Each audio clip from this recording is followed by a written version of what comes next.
లూకా సువార్త 15వ అధ్యాయము 1-32 ఒకప్పుడు సమస్తమైన సుంకరులను పాపులను ఆయన బోధ వినుటకు ఆయన దగ్గరకు వచ్చుచుండగా పరిసయ్యులను శాస్త్రులను అది చూచి ఇతడు పాపులను చేర్చుకొని వారితో కూడా భోజనము చేయుచున్నాడని చాలా సణుగుకొనిరి.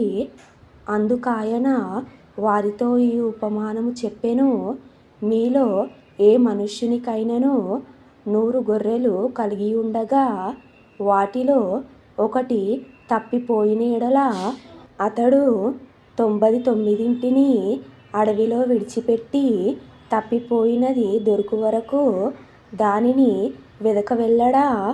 అది దొరకినప్పుడు సంతోషముతో దానిని తన భుజముల మీద వేసుకొని ఇంటికి వచ్చి తన స్నేహితులను పొరుగువారిని పిలిచి, మీరు నాతో కూడా సంతోషించుడి, తప్పిపోయిన నా గొర్రె దొరికినదని వారితో చెప్పును గదా.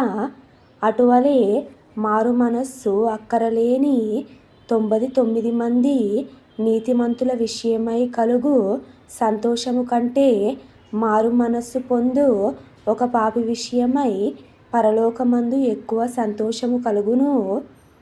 ఏ స్త్రీకైనను 10 వెండి నాణ్యములుండగా వాటిలో ఒక నాణెము పోగొట్టుకొంటే ఆమె దీపము వెలిగించి ఇల్లు ఊడ్చి అది దొరక వరకు జాగ్రత్తగా వెదకదా?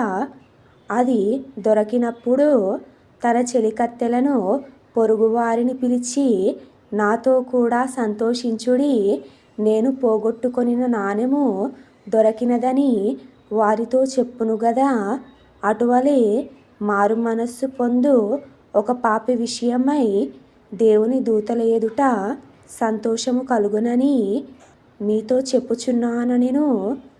మరియు ఆయన ఇట్లనెను, ఒక మనుష్యునికి 2 కుమారులుండిరి. వారిలో చిన్నవాడు, తండ్రి ఆస్తిలో నాకు వచ్చు భాగమిమ్మని తన తండ్రిని అడుగగా అతడు వారికి తన ఆస్తిని పంచిపెట్టెను. కొన్ని దినములైన తరువాత ఆ చిన్న కుమారుడు సమస్తమును కూర్చుకొని దూరదేశమునకు ప్రయాణమైపోయి అచట తన ఆస్తిని దుర్వ్యాపారము వలన పాడు చేసెను. అదంతయు ఖర్చు చేసిన తరువాత ఆ దేశమందు గొప్ప కరువు రాగా వాడు ఇబ్బంది పడసాగి వెళ్ళి ఆ దేశస్థులలో ఒకని చెంత చేరెను. అతడు పందులను మేపుటకు తన పొలములోనికి వానిని పంపెను. వాడు పందులు తిను పొట్టుతో తన కడుపు నింపుకొన ఆశపడెను గాని ఎవడునూ వానికేమియూ ఇయ్యలేదు. అయితే బుద్ధి వచ్చినప్పుడు వాడు, నా తండ్రి యొద్ద ఎంతోమంది కూలివాండ్రకు అన్నము సమృద్ధిగా ఉన్నది, నేనైతే ఇక్కడ ఆకలికి చచ్చిపోవుచున్నాను. నేను లేచి నా తండ్రి యొద్దకు వెళ్ళి, తండ్రి, నేను పరలోకమునకు విరోధముగాను నీ ఎదుటను పాపము చేసితిని. ఇక మీదట నీ కుమారుడనని అనిపించుకొనుటకు యోగ్యుడను కాను. నన్ను నీ కూలివారిలో ఒకనిగా పెట్టుకొనుమని అతనితో చెప్పుదుననుకొని లేచి తండ్రి యొద్దకు వచ్చెను. వాడింకను దూరముగా ఉన్నప్పుడు తండ్రి వానిని చూచి కనికరపడి పరుగెత్తి వాని మెడ మీద పడి ముద్దు పెట్టుకొనెను. అప్పుడు ఆ కుమారుడు అతనితో, తండ్రి, నేను పరలోకమునకు విరోధముగాను నీ ఎదుటను పాపము చేసితిని. ఇక మీదట నీ కుమారుడనని అనిపించుకొనుటకు యోగ్యుడను కాననెను.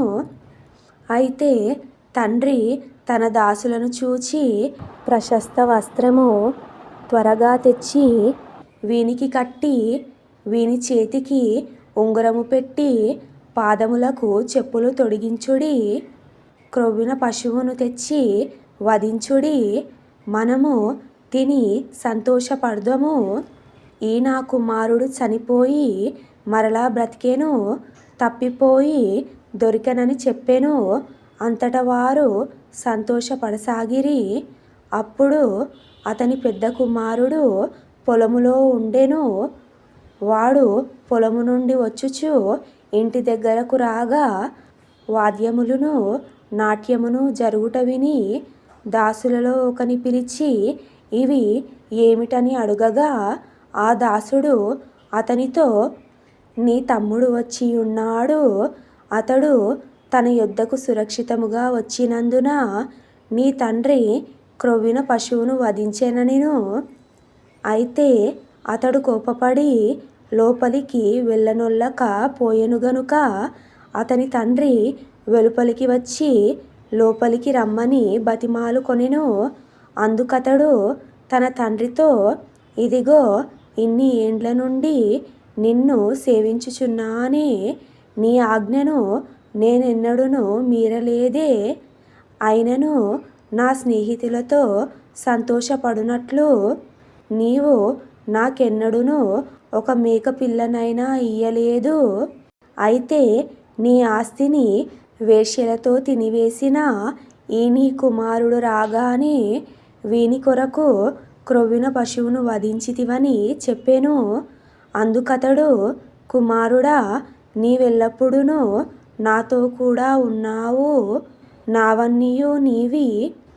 మనము సంతోషపడి ఆనందించుట యుక్తమే.